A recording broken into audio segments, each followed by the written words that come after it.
My name's Lynch. I am an equestrian vaulting coach, and we operate out of Heritage Horse Park here in Windsor. I've been coaching for about 40 years, and this is my passion. I did come from corporate world many years ago in business, but I finally found a career that I can enjoy. My business at Heritage Horse Park is primarily set up as an agistment business, so that's where we look after people's horses, and we also host Sydney Vaulting Group, which is a sporting club that teaches equestrian vaulting, which is gymnastics on horseback. So basically everything we do at the business helps go towards supporting the vaulting group, so it's a little bit like set up as a social enterprise. Vaulting, that's a really good question. I grew up in Pony Club in outskirts of Sydney, and when I was about 20 we saw a mounted police display and they did vaulting, and we looked at it and said we could do that. So we bought a book and had a go at it, and one of my friends broke her arm and and we realised it was a little bit harder than it looked, so we got the mounted police to actually come out and help us, and they helped us train a horse and get started. And from there people came out from Europe to assist us, and then they took people overseas to compete in the first World Equestrian Games. And from there we had an integrated group of people with disabilities and pony clubbers, so we did it through RDA and West Pennant Hills Pony Club, and it's just grown from there. I think I love most just being with the horses. It's so different when you live with them every day and you watch them in the paddock and you get to know each horse. I enjoy working with them, but I think I enjoy most just living with them and watching them and being part of their herd, really, and making sure they're well cared for. With the kids, and some of them are adults, I shouldn't say kids, but my students, sharing the love of horses, I think, is the primary driver for me, the motivation. We found an activity where I can still be a coach or a mentor or a high-level coach or a beginner coach. So, and mainly now what I do is coach other people to be coaches. So I facilitate the growth of the sport and help people find a pathway within the sport, whether it's volunteering or coaching or being a steward which looks after the welfare of the horse at competitions. Typical day usually starts well before 5 a.m. And I sit out here and have a coffee and look at the paddock and make sure everybody's all okay. Then I do a little bit of work, get the emails done that I didn't get the day before, so I'm always playing catch up. And then we feed the horses around between 7 and 8 usually. At 9 my handyman turns up and we have a toolbox talk about what things have to be repaired or done that day. And then in the afternoon the vaulters come to do training, so that starts from about 3 o'clock onwards, and then they're usually gone by 7:30 at night. Somewhere in there I feed the horses dinner, and I manage that feed for each horse around whether they're working or not, so it's a little bit of, you have to do it all in separate stages if one horse has got to be worked early and one's got to be worked late. And then usually by 7:30 I'm exhausted, but it's make dinner and have an early night in bed. So, and that's why the next day I'm playing catch up, because I usually haven't addressed everything I was meant to look at the day before. I was very fortunate growing up that we had a family business, and I went off to uni as a mature age student because I didn't do very well at school, but I knew I wanted to do more once I was working. So I did a Bachelor of Business back in the 80s and then went out into the workforce for several years. And then at that time my dad had retired, but he was looking for something to do, so we started up in business together with another of Dad's old partners and had a security company which I then was administration manager for him. I did that for 15 years. The beauty of that was I worked 4 days a week, and 1 day a week I was paid to volunteer at Riding for the Disabled. So I still had income, but was actually learning stuff on how to coach people with disabilities. I was getting out with horses every day. I was maintaining social contacts and and doing stuff that I really enjoyed. I enjoyed being in the business and I enjoyed working with Dad, but it wasn't my passion. Yeah, several years after that, Dad came and lived with me, and I was his carer for the last couple of years of his life. And it was during that time that I decided I was going to go more into full-time coaching, and he would wander out of the granny flat each day and watch me coach, and every day he'd ask me the same question. He'd say, "Have you got insurance for that?" And "Yes, Dad." Yeah, so I was very fortunate that, you know, my family situation enabled me to have property and keep having horses. You know, I was able to, the love I have for them as a kid, I'm still able to enjoy now. And so, yeah, when I sold up at my old house in 2018 and bought the house across the road here, I then decked this place out with fences and shelters and a barn and set it all up so that I could do it properly this time. Well, I really want to share the love of horses with them, but I think vaulters end up being amazing people. You have to have emotional skills to regulate yourself, because the horse feeds off people. So if you get in your head and thinking, the horse starts to worry about dangers around him and doesn't perform. So to progress in vaulting at whatever level you're at, you have to be able to regulate your emotions, your breathing, your self-talk.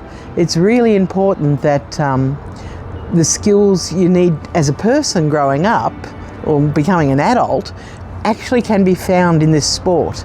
And I do some clinics that I do with young riders that are in dressage, and I sit them backwards on a horse and they have to canter. And the significance of that for a rider is you can always see the horse's ears, you're always in control. And yet when they're on the lunge, the horse goes around in a circle and someone else is controlling the horse.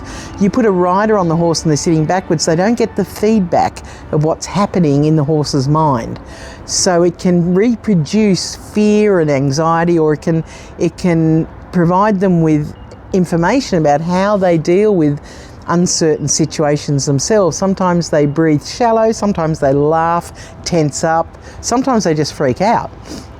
So you can actually put people in a fairly safe environment outside their comfort zone and help them practice the skills that they need, not only on horseback but in life in general. So I think that's why I really love coaching the sport, because you can actually make a difference in lives.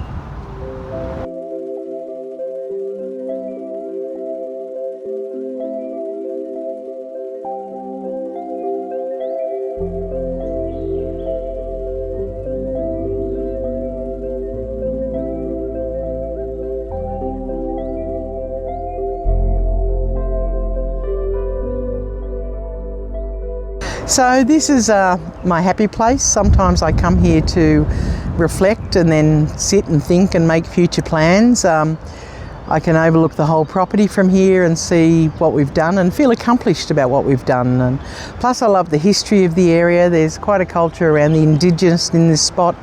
And then we have the observatory, which is behind me, which is Tebbett's Observatory. John Tebbett discovered the tail of a comet back in the 1860s, and as a result of that he got recognised and put on the first Australian $100 bill. He's no longer on there, they've updated him since, but it's nice to have a connection with this particular spot and know a little bit about its history, and you know, it's sort of nice that I'm a part of its future. I probably reflect on a lot of things. Mainly, well,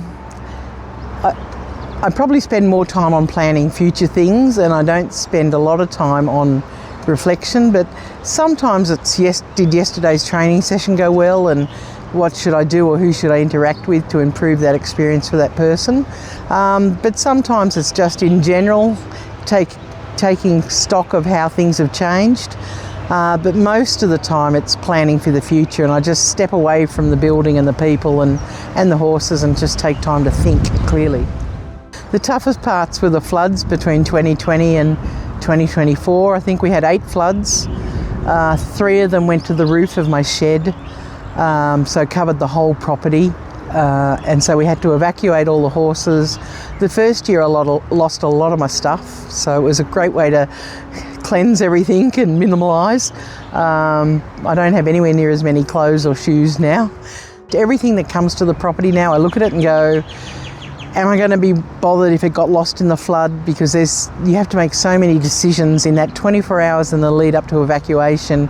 We take out the power points, we take out ceiling fans, we take out the kitchen. You know, the first thing to go, of course, is all the horses and the stuff around the paddocks. But the next thing is evacuating the shed and possessions. So, and it has got into my house across the road. You know, that's where I lost a lot of my stuff, and Max Manic paintings, you know, like stuff that I was really, that held a lot of value. But anyway, you just move on from that. But ever since, we've got better management plans in how to manage the flood, how to recuperate after the flood more quickly, how to make it safe for the horses to come back. We have to fix fences and dry out the walkways, and when you're dealing with a lot of mud all the time, so my knees get really sore. So it's managing everything in those times, and yeah, certainly it's not easy. I'm not scared of it anymore though, because we have a good plan in place. But the nice part about it, for the next 3 weeks, I'm literally on forced holidays. There's nothing I can do while the place is submerged in water. So we kick back and enjoy that time and take some time out. So I look forward to having a holiday where it's not forced and I can actually plan to kick back and relax. But it certainly is a forced break from doing the day-to-day work.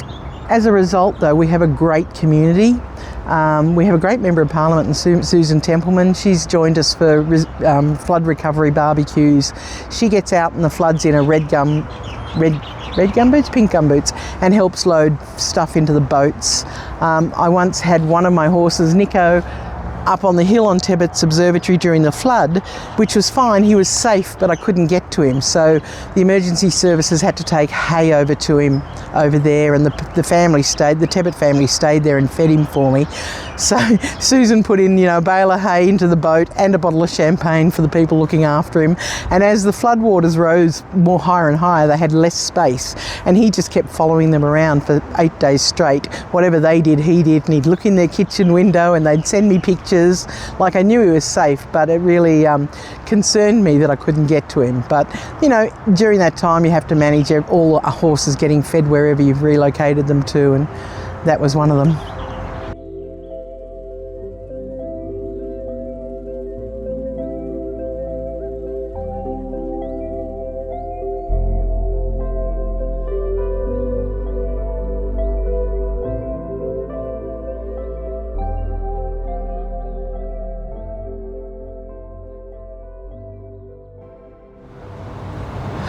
I think the hardest moment is knowing it's coming and having to get out of your pyjamas and actually face that day, knowing that the work's ahead.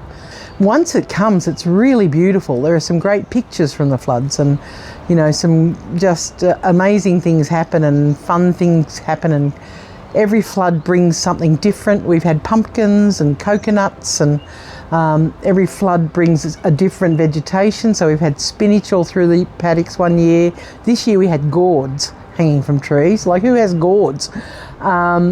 So you sort of get to enjoy the beauty or the weirdness of every flood. And we've had things wash in, like, water balloons in a little container, and that dog water bowl came washed in a flood. So things wash in and you lose things. It's sort of like the rules of the flood, But yeah, the hardest thing I think is facing that day when you know it's going to hit and you've got to get everything done. I had been going to Breed for their free courses every 3 months, one night a week, just because a friend and I love free stuff. And so we did a social media one, we did a finance one, we did using photographs. So over a couple of years we did a couple of the free courses, and then it came across my desk about this 10-week incubator program, and that they were offering scholarships for hardship, and we just had a flood. And so I went, you know what, I'm just going to do a quick 3 lines of, I run a business, we've been flooded, would you consider my application for the scholarship? And so I got in the first intake and did the 10 weeks. It was late one year, towards the end of one year, the first, about 2022, I think. And I'd already done a business course, so I I sort of knew about business, but that was so long ago, being like, nearly 20 years ago. I wanted to update my skills and know what's more current and how to apply things in today's modern technology. So it was about updating my skills. I think there was. I think the moment I really loved the empathy tool. I knew about empathy and all of that stuff, but just having a tool there to help direct how you think, how other people are feeling. So direct your thoughts and the questions around that was really an aha moment for me. It was sort of changed a lot of what I do. And, I'd done marketing, so that was a really useful tool as far as applying and actually, having the skills to apply how to be empathetic and how to retrain your brain to be more empathetic. And I certainly recognised that from the moment we did it. I just went, structure, that's what I need, structure. And that's what it provided. So yes, that was really good. I mean, there were lots of other skills around just doing the mastermind. And I think for me to sit and listen and actively listen to other people is a really good skill to have. And I think Emmanuel will laugh because it's not one of the skills I have and I need to learn. And so practicing that was really, really useful. But it's not that I'm not thinking about what the other person's saying. I'm thinking about it, but I'm thinking, wow, this could help them and this could help them. And have they thought about this? And I've just sort of got too many tabs open there. But to actually let someone else speak for a full 10 minutes and then gather your thoughts and think, well, what's most important to share with them? What perspective can I offer that would be most useful to them? So it's actually managing how you think. I think my mindset has changed because it's become a little more structured. I think I always had the passion and the drive, but I got distracted with other things and didn't really keep my eye on the prize or know where I was heading. So I think setting clear goals and developing strategies to achieve those goals has become a lot clearer and easier. And it's easy then to do the planning and implement the plans if you know where you're heading. So I think my mindset has been more structured. I think I've always been fairly resilient, and that's just part of your life and your upbringing and things that have happened that you do just have to get over and get on with or deal with it. But yeah, so not so much around the resilience skills. I think I probably had that. Otherwise I wouldn't be here living in a floodplain, So I can recognise that. But actually, mindset was more the aspect for me that I felt really useful. Yes, I want my business to be profitable. When I first started, I just wanted it to be successful in whatever it means, a different word, but profitable in that I want to be able to actually make this property be self-sufficient. If I was removed from the situation, that this property would actually be a legacy that could be left and could provide for the horses and a person to run this business. So the floods certainly have made me realise it's not profitable. It's taken me a long time to recover from the financial from the floods. So I've got to build it up to be more robust and have programs running, which I see revolve around more people coming into the business short term and doing more programs rather than having more people with horses living here. One of my goals was to have more horses but less people. I have actually achieved that. So I'm not spending so much time managing people. I'm just managing the horses.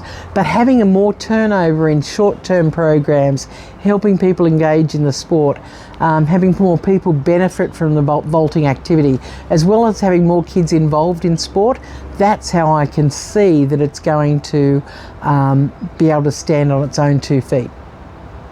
Absolutely, there's always something happening. One of them revolves around, I've got a couple of individuals trying to get to World Equestrian Games next year in Aachen in Germany. So one is a squad of 6 athletes and one is one individual, or she's also in the squad.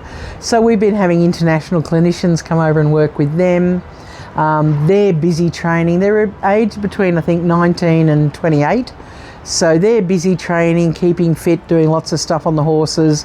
Every weekend going between here and Bathurst to do their training. We've run some mindset skills courses for them. But for me, I've got my fundraising hat on now. We've got an open day on the 6th of December here where we'll have displays and fundraising opportunities. We're going to do Santa photo shoot with a Santa Claus and a couch and a horse, and people will be able to book in to sit their kids on a horse and have their Christmas photos taken. So my mind's just racing. I've got a float and a holiday in the Gold Coast that they will be auction. There's another raffle that's running over a bit longer horse time frame as well. So, and we've had some, music, Irish music nights and fundraisers for that. I think in one night we had about 40 people at a friend's house, one of the Volta's parents' house, and I think we raised $5,000 in the one night for the team. So I'm really on a quest to help them get there, and so that's sort of the big news sort of here. 2 weeks' time we've got our national championships where a lot of activity will be revolved around that, and everybody's really training hard at the moment and trying to keep all the horses fit and healthy, and that's a challenge.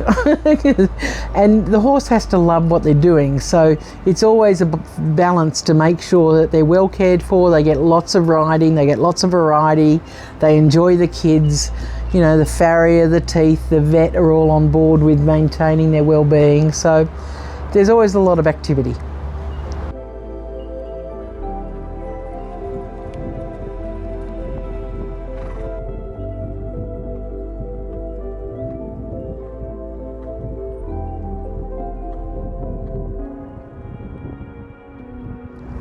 If I could sum up my journey in one sentence, would be I'm enjoying this wild ride called Lynn.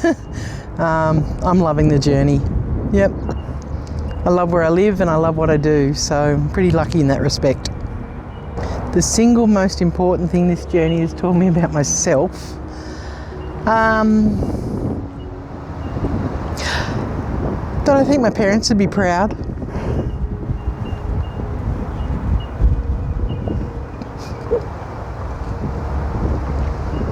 That I'm living the life I want to live. I hope they remember Fur. Making a real difference in this sport, changing people's lives. And my love of the horses. Oh, Nico.